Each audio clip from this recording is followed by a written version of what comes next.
Okay guys, welcome back. Magre-review tayo ng isang dinosaur. Isang behemoth Giganotosaurus carolini. Okay, let's open this box.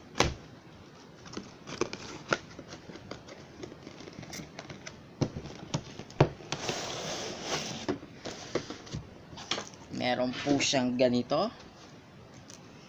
Hindi po nakikita. Ayan po. At ito po yung sa likod. Ayan po. At ito ang figure na dinosaur. Okay.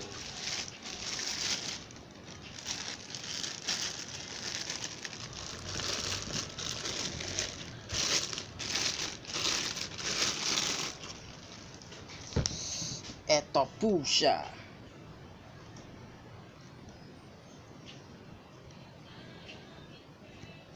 Ayan po. Isang Giganotosaurus. Okay. Tignan natin. Medyo madilim lang kasi eh. Ayan po. Napakaganda. At ang kanyang teeth, very realistic and articulated jaw. Ayan po.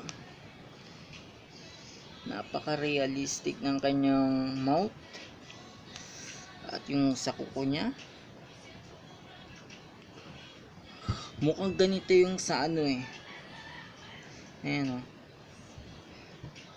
Sa Jurassic World Evolution yung sa laro. Ayan o. Napakagandang figure na dinosaur. Isang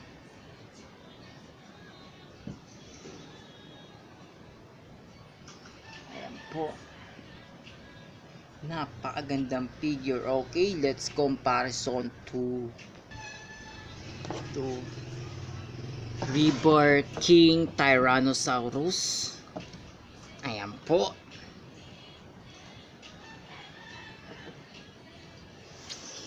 Ayan po siya.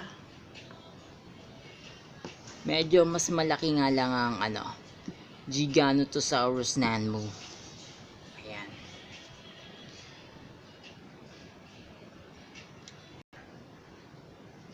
At let's comparison to Killer Queen Tyrannosaurus. Ayan po.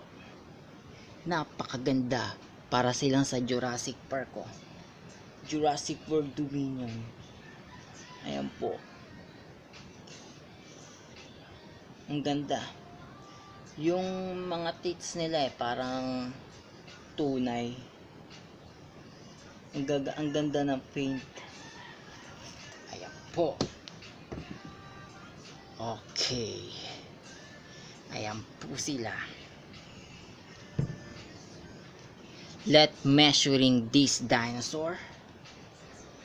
How big is this? Okay.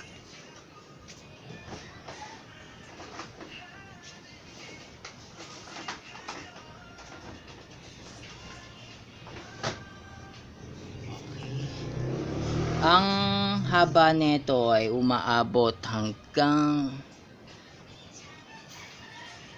sa mga 16.5 inches at ang taas ay nasa 7 inches. Ayan po, hanggang dito na lang po. Maraming salamat. Thank you.